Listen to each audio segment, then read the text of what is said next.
initiative boobu lañ jël chaque année ñu jël kenn mais man bu daaw assisté nañ ko ak Mansour Ayanda ren tamit ñu ne Siré def naa ne beneen année tamit incha allah bu soobee yàlla ñu koy def ay année yu bëri képp koo xam ne rek def na dara fii si Médina gars yi di la sargal mais man d'abord damay sant yàlla bu baax sant waa Médina parce que lu ma am lépp Médina moo tax ma am fii laa juddoo fii laa yoroo waaw di wax ne rek booy def am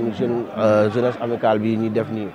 li ñu def nii def naa ne ñëpp si kontaan tey boo gisee ñu ñëw fii rek ngay xam ne gars yi kontaan nañ si waaw mooy lu may wax rek toujours rek am humilité parce que nit moom toujours boo wàccee sa bopp rek def naa ne dara du la jomb te ñun def naa ñun ñëpp ñoo fi nekkandoo waaw foo juddundoo yarundoo nekkandoo fi foofu terrain bi avant muy mel nii fii lañ nekkoon di xoos lu fi ba tey yàlla def terrain bi mel nii di sant yàlla rek di wax ne toujours rek c'est la Médina qui gagne parce que man loolu laa gëm quoi. voilà tey ñuy sargal Siré tey ñëpp a ñëw moom sa diggante ak ñoom lan la. waaw sama diggante ñoom relation boo xam ne la tey dañuy wax ne football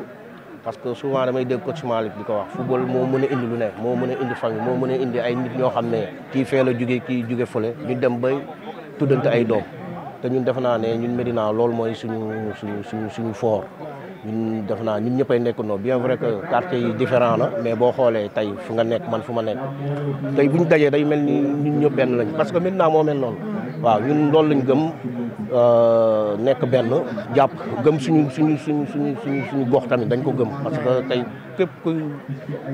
juddu Médina def naa ne fu mu dem day wane na man Médina laa juddoo ba yàlla def ne tey ñun ñëpp loolu lañ bokk bëgg-bëgg ñu am tamit club boo xam ne muy Jaraaf ñun ñëpp ñu bokk bëgg-bëgg bi bokk di liggéey Jaraaf pour ñu jëm kanam. sentiment de fierté je pense que Siré liggéey na ko fii ci goxam liggéey na ko ci équipe yi mu jaar ci club yi fii mais surtout liggéey na ko aussi sur le plan international je pense que tey mu woo ñu mën ñëw fii participer vraiment ci après-midi bi ak moom je pense que sentiment de satisfaction bu ngand la donc Siré peut être fier de lui. rek dafa wane boppam je pense que moom moo ko liggéey parce que nit yi kenn moomu leen tey ñu bëri ay kilifa yu mag bàyyi seen yitte yëpp ñëw pour dooleel ko pour jëmal bis bi je pense que loolu wane na ne Siré am na jaar-jaar bu am solo vraiment je pense que ses jeunes frères ses neveux war nañ jël exemple ci moom jéem a def une aussi belle carrière voire une meilleure carrière pour que ñoom aussi ñu mën a am takkusaan yu mel nii. tey moom bés Siré la quoi. waaw ba sunu grand la sunu xarit la quoi te wax dëgg fa yàlla bu ñu woowee dañ koy ñëwal waaw ndax sunu grand la sunu lépp la am na li nga xam ne football bi fi moom am na fu nga xam ne def na ko fii Sénégal surtout à travers Médina mi nga xam ne goxam la waaw lépp la def fii waaw voilà à commencement Santhiaba et voilà ak Jaraaf. benn anecdote je me rappelle bu mu ñëwee vacances ñëw jouer pour garder la forme. tasante fi ay quart de finale demi-finale finale si lañ tase contre Santhiaba waaye si la ñëw nag waaw rek dugal fa ñaari but rey ñu ba ñu dee te wax dëgg fa yàlla jamono jooju Siré voilà il était un Siré très fort voilà et très professionnel voilà boobu ñun tukkee guñu defaguñu dara mais franchement c'était une référence voilà une référence si ñun parce que sunu grand bi nga xam ne amul dara luñ ko mën a waxal lu ñaaw daal te def fi dara li nga xam ne ñaaw na tey ba ñu mën ko waxal wax dëgg fi yàlla lu ñu gis ci moom lu rafet. beaucoup de fierté parce que Siré dañoo xamante football boolewuñu donc waa Médina la man waa Fann Gueule Tapée la dañoo yàgg di football ensemble donc yàlla def mu nekk un grand joueur du Jaraaf jóge fa nekk international dem ci dëkk yi muy dem yëpp ñu ràññee ko fa comme un très bon joueur donc mu ñëw nekk ci staffu Jaraaf def fi li mu fi def yëpp aujourd'hui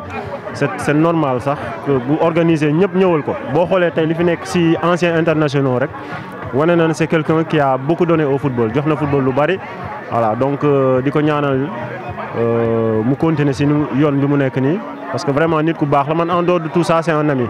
waaw mbégte rek laa ciy wax am contentement ndax wax dëgg yàlla tey moom fii moo ñëw nii mbégte rek laa ci am ndax dafay terrain boo xam ne maanaam daf may fàttaliku lu bëri mooy ñëw nag ak Dak Médina ñu gis muy télévision boo xam ne macha allah gis nañ liggéey bu rafet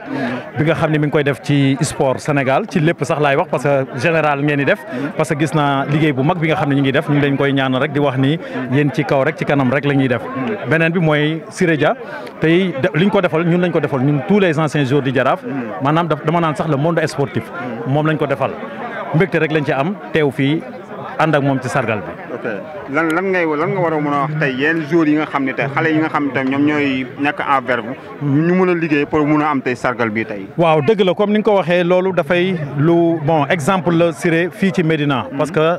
li mu war a def ci football ci sport ci Jaraaf ak ci équipe nationale Sénégal ba ci nawetaan maanaam ba ci zone bi nga xam ne mooy zone Médina bi ñëpp teg nañ ci seen bët kon royukaay la appel bi may def xale yi rek maanaam moom mooy ñu gën a xam ni rek football dafa am lu mu laaj te boo ci nekkee tamit nga def ci li nga ci war a def ba nga xam ne tey jii nii di nga am woy boo xam ne ëllëg bis boo arrêté lii ñu defal Siré dinañ la ko mën defal loolu da ciy baax. plaisir la pour ñun en tant qu'ancien international d'abord et puis en tant que AIFS, Amicale des internationaux de football, mais cellule de Dakar. Parce que Siré déjà il fait partie de nous. ci section cellule de Dakar la bokk.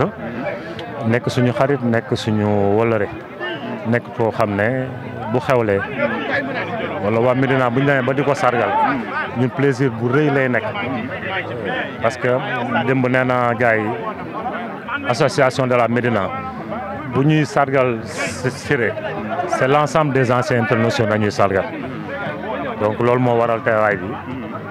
man ñu gis tamit si loolu tamit am na mobilisation joueurs yëpp anciens joueurs yëpp les grands noms du football sénégalais tamit ñoom ñëpp ñëw nañ ci tey ban sentiment nga am ci. sentiment de fierté parce que kii ñuy sargal. kii moom bis bi dafa mérité lii non seulement footballistiquement dafa nekk koo xam ne il a marqué son époque te man ba léegi sax dama ne Siré moo gën a taxaw booy. ensuite mu nekk nit koo xam ne nit ñi la man c'est vrai ça fait 1 an mooy diriger la cellule de Dakar mais li ñu am tey c'est la première fois ñu am ko parce que d'habitude gars yi ñu am mais tey boo xoolee c'est l'ensemble du monde sportif qui est là donc ay Boy Bayal ay Pape Alioune Ndiaye Babacar Gueye ñeneen ak ñeneen wax dëgg yàlla c'est-à-dire bis bi ci nit ki la tolluwaayu ki ñu ko tuddee la vraiment mu nekk sentiment de fierté bu mu rëy le fait que association de la Médina di ko sargal ñooñu ñii ñëpp ñëw tous les anciens internationaux yëpp ñëw vraiment plaisir la en commençant par doyen Alioune Ndiaye xam naa moom jotu leen ko xam parce que bi muy football peut-être xale ngeen loolu mooy cheval fou. bu fekkee Médina dañoo jël sargal Siré dafa mel ni ñun ñëpp la ñu sargal ndaxte Siré je pense que def na lu mérite lu war a tax nit ñi war ko mën a bàyyi xel et je pense que waa Médina def nañu lu ñu war a def parce que Siré mérite na ko parce que servir na Médina servir na dëkkam servir na Jaraaf servir na ñëpp. Je pense qu'il fait partie des meilleurs joueurs, des meilleures icônes du football sénégalais. Il a fait son temps, tey mu pare yàlla def mu def reconversion nekk sama wet di liggéey man ak Siré c'est beaucoup de choses parce que Siré dafa yaroo sama wet depuis Rien Angle 6 ma yar ko papam ak sama papa nekkoon ay xarit moom mu nekk suma rak bi ma jógee doon football nekk professionnel jóge Belgique mu doon ñëw suma kër di ma ataayal vraiment nekk c'est un petit frère ba yàlla def mu dem ba jamono di dox ñu présélectionné ak équipe nationale ñu bokk ci même sélection ma jël ko yóbbu ko ñu ànd dem sélection ba tey ma ñëw fekk ko Jaraaf muy football à un moment donné ma arrêté loo carrière am dugal ko ci staff bi mu def reconversion entraîneur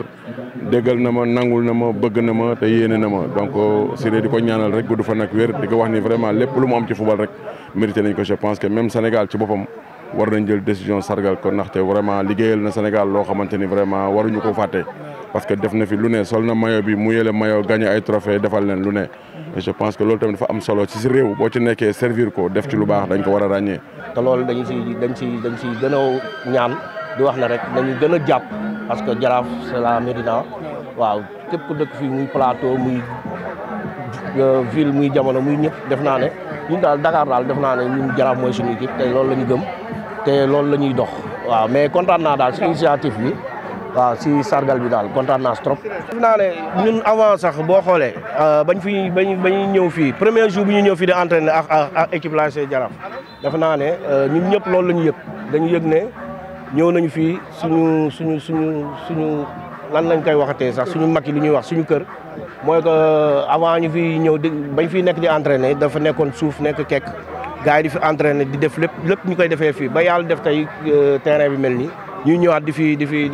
joué waat di def retrouvaille tey boo xoolee retrouvaille bu fi nekk génération yooyu yëpp fi nekk muy 2002 muy 86 tey ñoom booy bandi ñëpp a ngi fi moo lay war ne rek football moo mun a def lii quoi moo mun a def famille bi nii tey am na ñoo xam ne dama leen doon rêvé ba ñuy joué may ñëw di daw si fii di jàngee maintenant 2 fii di daw di leen seetaan si entraînement fii Jaraaf tey ma ñëw bay joué ak ñoom ba tey ba bokk ak ñoom tey lépp lu ñuy def mooy lu may wax rek dañuy sant yàlla mais toujours rek mooy lu may wax nañu am humilité mooy wàccee sa bopp parce que àdduna loolu rek moo fi am wàccee sa bopp nangul nit ñi képp koo gis nga jox ko cër respecté ko amul kii fii la nekk amul kii fee la nekk man maintenant noonu laa def man koñ bi ma dugg dama fay toog waxtaan def lépp mooy lu may wax rek ñun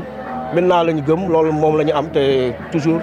si loolu la ñuy dox. dernière question bi Siré Dia joueur la woon tey mu ngi nekk adjoint ci baaru Jaraaf ndax Siré mu ngi envisager un jour être entraîneur principal. waaw non man xam nga lu may wax rek man Jaraaf dama fa nekkuma fa comme entraîneur mun naa la wax ne nekk naa fa si staff bi mais nekk naa fa tamit comme supporter comme dirigeant parce que man ci club bi laa juddoo fi laa yaroo lépp lu ma am Jaraaf tamit moo tax ma am ko tey bu ma fubalee ba am contrat Jaraaf laa ko décroché